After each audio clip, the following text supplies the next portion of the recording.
Hello, everybody. I'm Zenith, and welcome back to the Disney Debate, where Kat Mac and I talk about Disney products and Disney in general. So, how's it going today, Kat? I'm doing awesome. Like, I just saw Robin Hood. Stop fan squeeing. He wasn't that dreamy. True, I've seen hotter versions, but still. We saw the story of Robin Hood and his merry men today, and let me just say, this is probably the longest title of a movie I have seen, and I've seen the title Rise of the Planets of the Apes, but this is long. Yeah, it is. Well, I personally have seen longer from, B-rated flicks, but it is kind of a mouthful. And it makes me wonder how much effort Disney actually really put into the marketing of this, because I can't imagine seeing this on movie posters or anything. And the one thing that they show in Wiki, it's just showcases Robin Hood's name, and the rest is in very small font. Yeah, it's all you need is Robin Hood. Everyone else doesn't count. Walt Disney's Story of Robin Hood. His merry men do not count.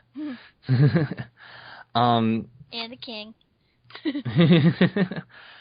Let me just say that this movie was probably one of the hardest to find so far on the show, and it's going to be increasingly easier as time goes on to track down some of these films. But yeah, this was very hard to find.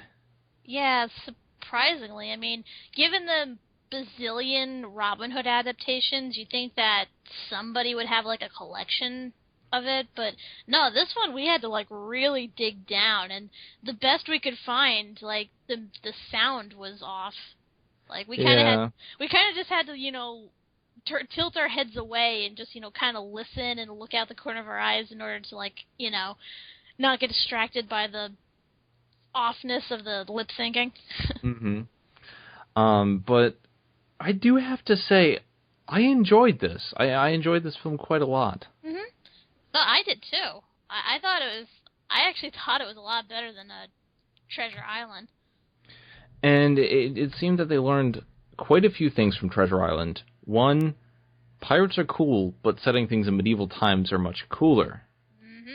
Hell yeah. And also, I learned something from this in the fact that this was made using British funds from World War II. This was filmed in England, and so is Treasure Island. Yeah, that makes sense, given the heavily British cast. But, I guess this is a movie they intended to make earlier that they, couldn't.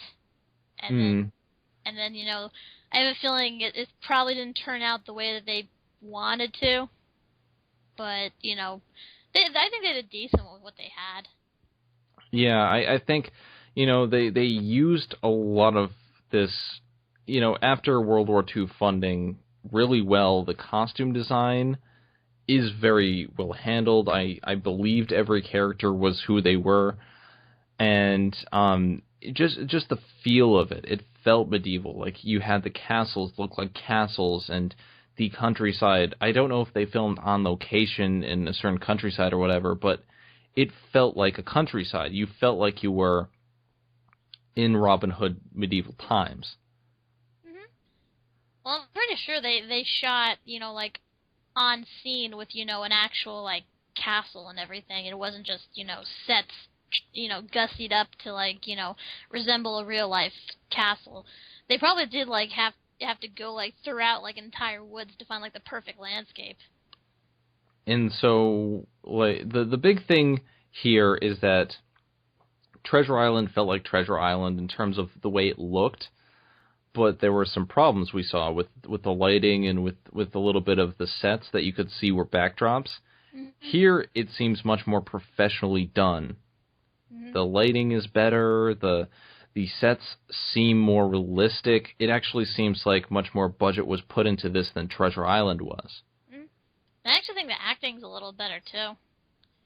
They got some good talent. And I don't recognize anyone, but one person stood out, and I don't know if it's any relation to anyone, but James Hayter plays Friar Tuck, and I immediately thought, is that relation to David Hayter? because the last name sounds so familiar, but I don't know if there's any relation to anyone. I looked it up. I couldn't find anything. But I don't know. That would be pretty cool, though. I don't think it's any relation, but they did get a fine cast to play here. And here comes the big thing that they did right in this film that separates it from Treasure Island. Robin Hood is much older, and he's a much more interesting main character. Whereas Jim Hawkins, he was cast way too young. Here, they don't have the poster boy Bobby Driscoll anymore. Thank God. You have Richard Todd as Robin Hood. Mm-hmm. And he does a great job. Oh, yeah, definitely. I liked him in that role. And what was it? For like one of the first adaptations of the Robin Hood character, I thought he did a pretty good job. Because, he obviously had good, strong morals, and, he obviously was, hell-bent on doing what was right, but at the same time, he could be playful, he can be, patronizing and kind of a jerk, and I kind of like that about him. He was very much in the gray territory as an outlaw. He saw something bad happen, his father was killed, and so when he became an outlaw, he's just like, okay, I'm going to screw around with this guy who screwed around with me. And he definitely does have a nice sense of humor about him. And there's this one point where he captures... Did he capture the sheriff or the prince? He captures the sheriff. The sheriff. And so he captures the sheriff, he brings him to a banquet, he forces him to eat the food of the outlaws, and then he puts steer horns on his head and he runs him out of the camp. And it's just like, this movie has a nice sense of humor about it, and that's one thing that really goes a long way here, because there are some scenes that do tend to stretch out a little bit, but there's good action here, and there's good comedy, and they work well off each other. These characters are fully fleshed out, and they're fully realized, and I enjoyed that. Yeah, because, I was watching that scene, and I kept thinking, oh, why would you bring the bad guy to your lair? Now he's going to know what everything looks like, and he's going to see everything as he's being driven out. You just gave away your position. But, hey, I guess the sheriff is dumber than he looks, because he never, really goes back to, invade them or anything. Unless that's just one of their territories, because they do live in the forest. It seems like there's a bunch more of them than we see in that little lair. So I'm guessing they can move around throughout Sherwood Forest. Yeah, that makes sense. Mm-hmm. Next, we have Maid Marion, who I thought she did a pretty good job as being a headstrong woman, given the time period. Oh, I loved Maid Marion.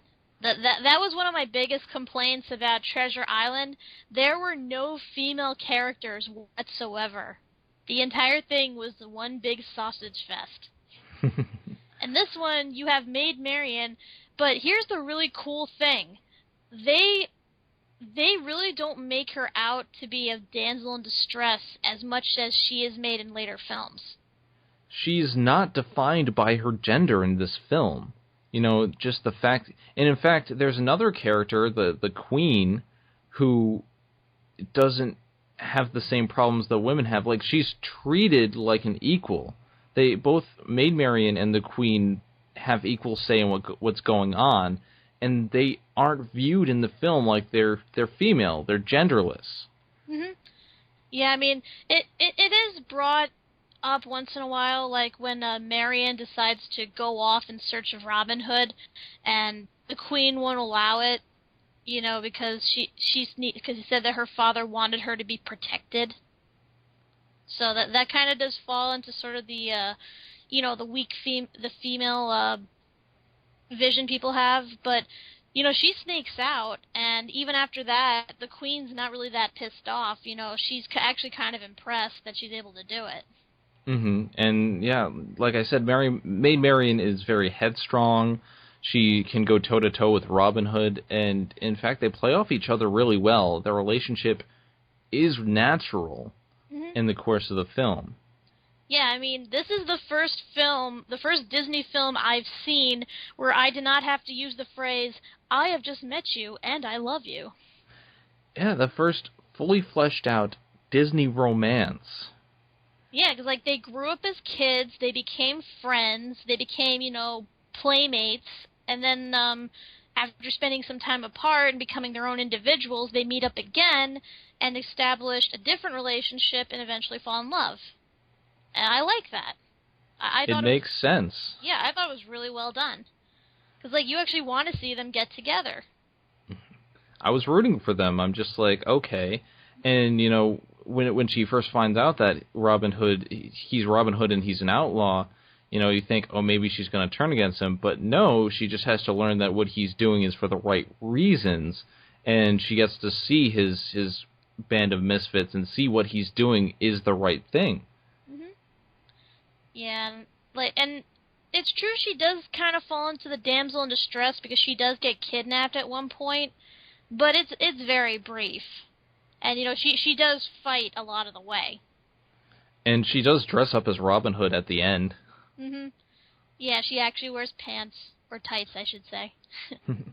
So, the main cast, the two main people, Robin Hood and Maid Marion, really well done in this film. And those are the main things you need for the story of Robin Hood to work. But this is also about his merry men, and so if you don't have the other people, it's not quite as memorable. So, what did you think of Friar Tuck? I liked him. I thought it was a silly fat man. He was a silly fat man who liked to sit down and sing and drink. And the funny part was that in the first scene where you meet him, he starts singing in his low-pitched voice, and then he starts singing the girl part in a high-pitched voice. That was funny. The thing I really like about him, though, he may be a man of the church, but he doesn't take anybody's shit. That's right. Like, at first he has a conflict with Robin Hood because Robin Hood was being a dick, but when he's attacked by the Sheriff of Nottingham, he fights back. Yeah, like I said, he'll pull a knife on people, he'll fight, he'll throw his weight around, and I thought that was awesome. I kept watching him fight Robin Hood, and I was just thinking of that priest saying, I kick ass for the Lord. There was one problem with the introductory scene, though. During the introductory scene, he meets up with Robin Hood, and Robin Hood forces him to give him a piggyback ride across the river. Then it switches places, and he pulls a knife on Robin Hood, and so he forces Robin Hood to piggyback him back across the river. And then Robin gets the upper hand, and they force him to go back across the river. And I'm just like, am I really seeing this? Is this really happening? You're watching two grown men giving each other a piggyback across the river. This is not how you say I love you. And I kept thinking, if only Robin was a little younger, I could make so many jokes about this. The ambiguously gay duo. Pedophilic movie duo. And so it's a scene that didn't really need to happen. They could have cut it to, okay, Robin forces him to give a piggyback across the river. Halfway across, he drops him in the water. That could have happened. That's what would happen. Yeah. But no, they had to stretch it out, because apparently they liked sitting on each other's shoulders. Their broad, rippling shoulders. Get away from the man hunk. But yeah, other than that scene, Friar Tuck was a very memorable character. He's like the fat uncle you just love to be around because he's so much fun and he gives you pot roast, and that's the kind of character he is. I really like him. And of course he's useful, because he pretty much owns the church, maintains it and everything. And he gives them a safe haven whenever they need it. And he's generally a real jolly guy. Lots of fun. And he uses his own judgment when it comes to certain things. Like, he sides with Robin Hood after he's attacked by the sheriff. So he knows what the reality in the justice system is there. It's just like, okay, Sheriff of Nottingham is being an evil dick, so I'm going to go with the outlaws. Mhm. Yeah, that's great that he doesn't let his, religion define him. Because, I mean, on the one hand, they probably would say, be merciful to the outlaws, but at the same time, they would also condemn them. And he doesn't really do any of that in this. So. Yeah, he doesn't condemn any one man for any certain act. He actually enjoys a lot of it. He's drinking. He was there during the scene where they put the horns on that guy's head, and he was laughing his ass off. Wasn't he the one that actually put it on him? Yeah, I think so. That's a priest I'd like to hang out with. I kick ass for Robin Hood. Hell yeah. Right? And then the next merry man everyone knows is Little John. Who isn't that little? He's more like Big John. Irony. What do you think of Little John? I like him. He's kind of the gentle giant, but at the same time, that you're fucked if he decides to take you out. And he's generally he's generally friendly. He likes to mess around with Robin Hood. In fact, when they first meet, they actually have a American Gladiators tournament where they try to knock each other off the log, and he actually manages to beat Robin, which was really cool. Yeah, the thing I liked about Little John was that he had this air about him, he was better than Robin Hood at certain things, but he didn't hold it over him. He was more like, I'm going to serve your cause because I believe in it. Yeah. I think my only complaint, though, is that they didn't really use him enough. He wasn't characterized or used much in the film. I mean, Friar Tuck was used most of all, Robin Hood and Maid Marion, but the rest of the merry men weren't very much characterized. Little John is there, and he's established, but they don't utilize him. Yeah, I really don't remember much other than, because it's supposed to be him and Robin Hood are buddy-buddy. He's supposed to be his right-hand man. Which is shown in the other versions that I've seen. Right, but in this version, all of the merry men, they do everything together as a group. I mean, which is a different dynamic. Yeah. I did like the fact that they as the story progressed, you got to see how he got the merry men on his side. As he got more merry men on his side, you could see that there were indeed more men around him and more men drinking. And it did show a nice sense of progression to the story, a nice camaraderie between everyone. I agree. Although, I know there's supposed to be, more merry men, ones that, are people in their own rights. Because some of them listed actually do have, names, and, unique names at that, like Alan-a-Dale. My complaint is that the merry men don't really have any distinct personalities. I mean, I know they're a big group of people and you can't, be expected to characterize everyone, but you think they'd add a few unique traits or make them look different or something like that, but they all, half the time it seems like they're clones of the same guy. Yeah, I mean, it's good that they show a case that these people are really working together and they showcase their camaraderie, but they aren't characterized as much as I would like. And you mentioned Alan-a-Dale earlier. He was the bard. Oh, okay, that was him. Yeah. He's basically the bard that sings all the music in the film, and we're going to get to that a little bit later, but I did like his character. Yeah, he was alright. I mean, he doesn't have much characterization, but the fact that he has enough bravery as a bard who doesn't really know how to fight to go into outlaw territory and meet up with Robin Hood shows bravery on his part. Yeah, I agree with that. Just in other versions I've seen where they, have a bard or a minstrel just, singing once in a while or giving exposition, I've seen it done better. Mm-hmm. But Yeah, most of the Merry Men don't have much character beyond Friar Tuck, and Little John has a little bit less character than most. Um, but what do you think of Prince John? Um, yeah, I think he's a son of a bitch. Yeah, Prince John as a character, he's supposed to be, that usurper that everyone thinks of, whenever there's like a good, nice ruler, and then he just has like, this one guy who cozies up to him in the background, but then once he actually gains power, reveals he's like a huge dick. And for the most part, I thought he played it pretty good. He was like really subtle about it, and he was able to like manipulate a lot of people into, thinking that he wasn't doing all these horrible things like taxing the poor into oblivion and arresting people and all that, and then burning their shit, even though it should be quite obvious.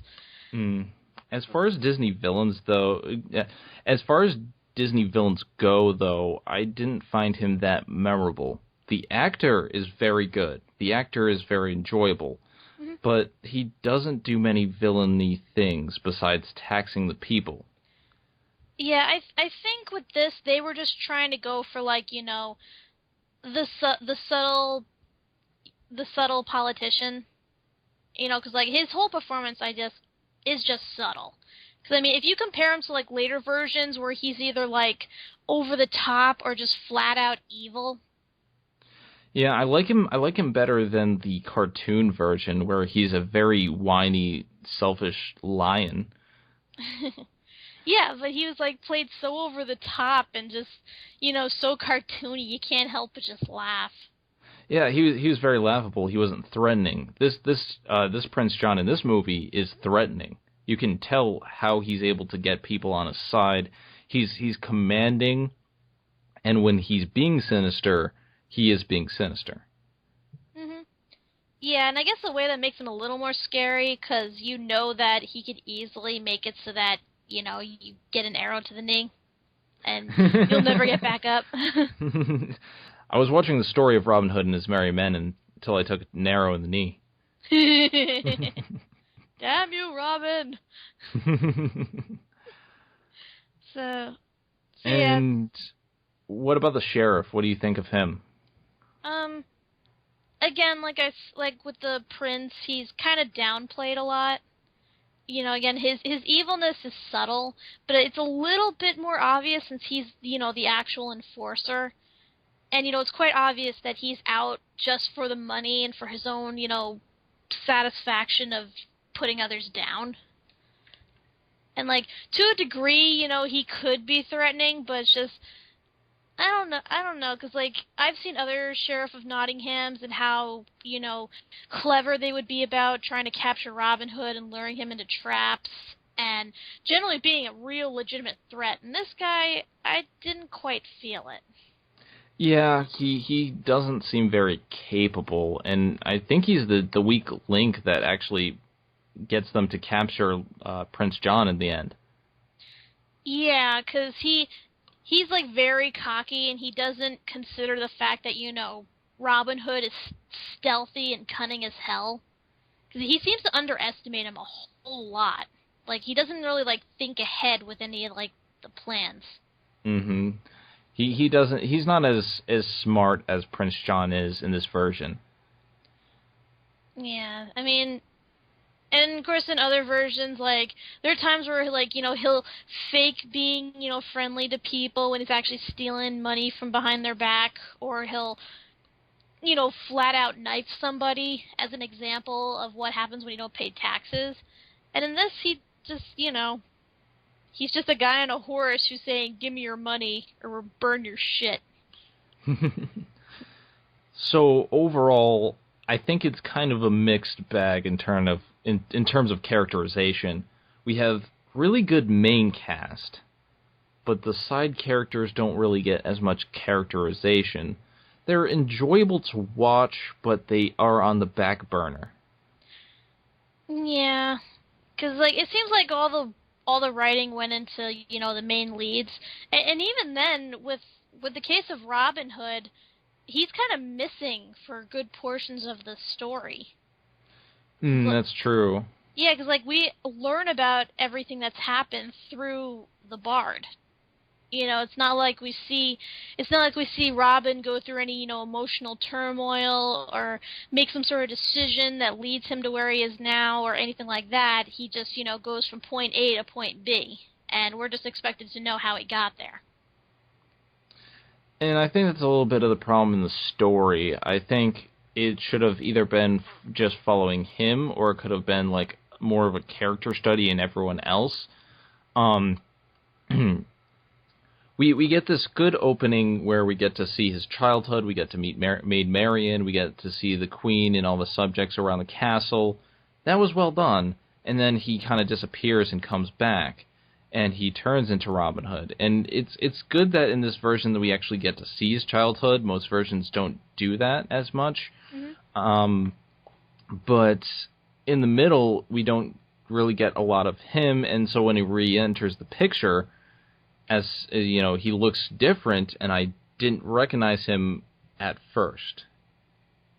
Yeah, because I think if they showed a little more scenes, like of how he was chased out of his hometown for, being accused of murder or whatever, and then how he, learned to survive in the woods and how he learned to master his archery, I would have liked to see more of that.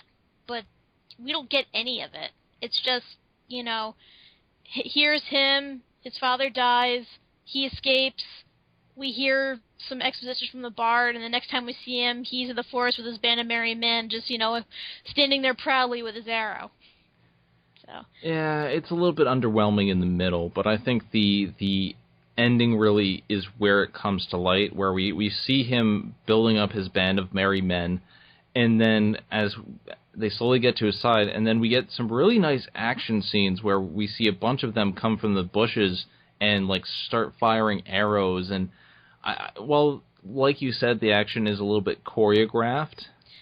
Yeah, the choreography is a lot like it was in Treasure Island. It's really sloppy, and they don't really go that extra mile to make it seem realistic. At the same time, though, I did think the action scenes were more abundant and much better than those in Treasure Island. Yeah, I mean, it's a little bit better, and of course, they have better music, to make the scene more intense. Like the whole scene where he's trying to escape from the castle, and before the bridge, like slams shut on his body. That was pretty intense. Mm-hmm. While we're on the music of the film, why don't we talk about the music of the film? So, what did you think of the Bard? I liked him and I didn't. He was kind of so-so for me. Because, I mean, like I said, I grew up watching, the other Disney version of Robin Hood, and, I love the Rooster as the Bard, because he has that awesome voice, that awesome guitar, and, he always shows up at, like, the right moments, and he's even involved with the story at one point, and I always thought that was really cool. And then this guy, yeah, he's kind of there just for exposition, and it's, like, blatantly obvious. He doesn't really seem to blend in or fit in with anyone. And so, I think the problem suffers, I think this film suffers from the same problem that Alice in Wonderland did. There's too many songs in the film. Yeah, because he kind of sings all the exposition, doesn't he? Or at least, talks in rhyme. That's what a bard is supposed to do back then. It's not the best way to spout exposition, and it starts to feel a little bit like So Dear to My Heart sometimes. Yeah. But the thing is, he has a great voice, much better than the voice of the guy in So Dear to My Heart.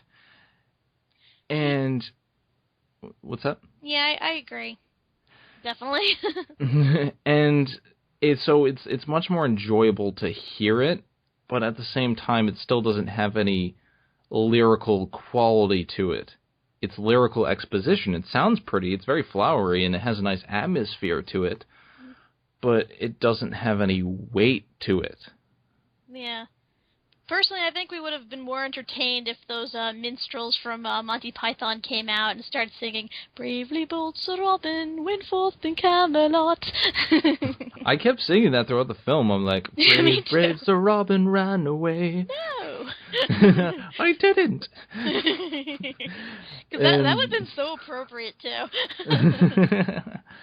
And so it is enjoyable musically, but the bard isn't the best part of the film. I think the other music of the film, the sound effects and the background music, it fits in much more with the time period. It's much better than Treasure Island is, but even that suffers from the same issues that the bard songs suffer from, and it's not very memorable. Yeah, I think like if they had given his music as much attention as they did, the background music for this, it probably would have came out a lot better, but what are you going to do? So we have a little bit of half and half here. We have really good actors, not as good characterization, good singers, but not that very memorable songs. What did you think of the action? Like I mentioned before, the action again goes half and half. I mean, there are times where it generally is better than it was in Treasure Island, but at the same time, it's still kind of sloppy and obvious. It's obviously choreographed. Because I mean, the music helped it a lot. In terms of the intensity. Building it all up, but at the same time, you know that. There are better fight scenes out there. So, I agree. And plus, they were kind of rushed at times. There are times when it is fleshed out and there's a reason for this action to happen, and at times it just seems like there's no reason for this action scene to be here. Yeah, because I mean, I know in a story where the popular weapon of choice is a bow and arrow, and really how much action can you do with a ranged weapon? But at the same time, the scenes where they do have, actual sword fighting and everything, it's so brief you don't even remember it. I don't remember it. What about the story? I do like the story. I mean, I've read the story of Robin Hood and I like it, although it does drag in some parts. And with this, I mean, the pacing was pretty good up until the second half. Then it felt like everything kind of got rushed. Yeah, it's like, okay, we have this nice build-up of the characters. We get to see, okay, here's the prince, here's Robin, here's Maid Marion, their kids. We get to see them as they interact. And the dialogue, just speaking a little bit, a slight tangent, the dialogue that written for these characters is very good. You feel like you're in that time period. Yeah, and they get a lot of good jokes in there, too. And so with this build-up, the story works up until that point where then Robin disappears from the equation, and it seems like there's a really big gap. And it's at that point where the story somewhat meanders a bit. We get to see the Robin split an arrow in half scene. That makes sense in terms of the continuity. We get to see him fetch his merry men, but not too much happens. And then we have the pointless Friar Tuck piggyback scene. Yeah, so I guess you could say it starts off good, then it gets slow, then it gets fast, then slow again, and then really fast. Yeah, it's like they had the time to fill in the movie, so they're like, okay, we have this really good beginning.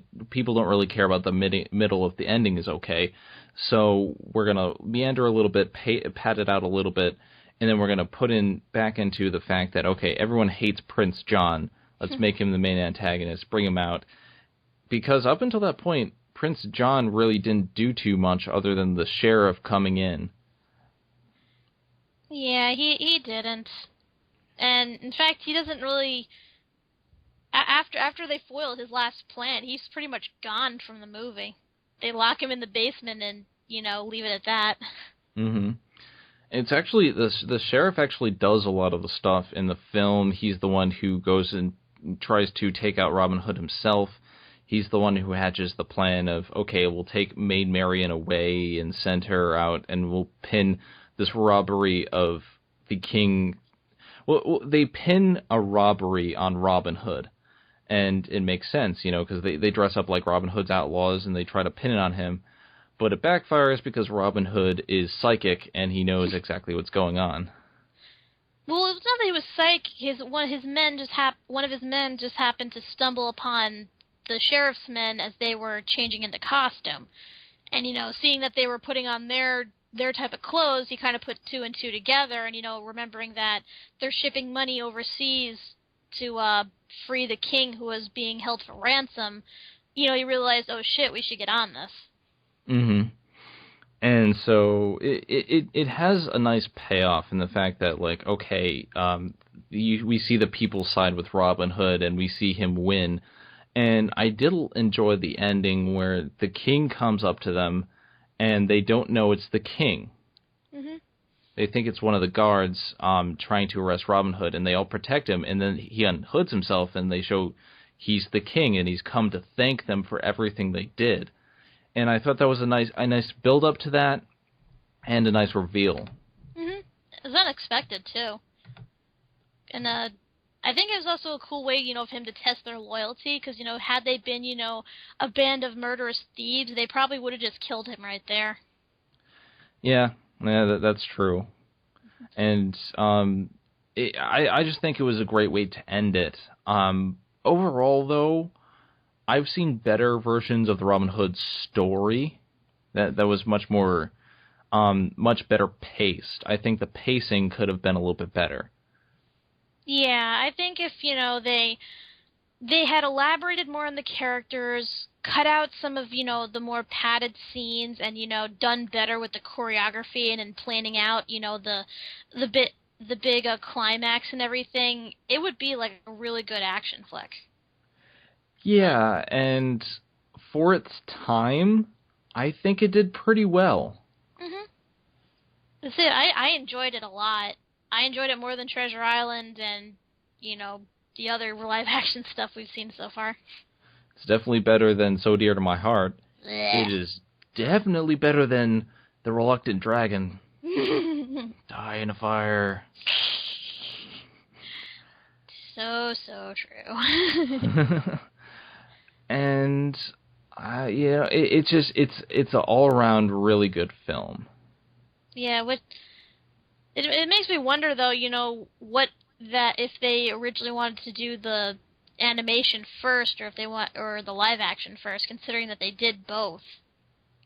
Because what was it? This one came out in 1952. The cartoon came out in 1973. So it's like, I wonder why they decided to make the cartoon afterwards. Like, this is a pretty solid production, all things considered. I don't know if maybe this is something that they wanted to animate and they didn't have the funds to do. It's possible. I mean, considering this was, money that was preserved during World War II, and it probably wasn't much left after, Great Britain was trying to rebuild. This was probably the best they could do. Mm-hmm. But we'll get to that other one when we get to it. Mm-hmm. So, yeah, that was Robin Hood, or the story of Robin Hood and his merry men, as the title says. Mm-hmm. But it was pretty good. Mm-hmm. Yeah, could have been better, but for what it is very enjoyable. If, just to see, the lead characters, to see the fun that they have, to see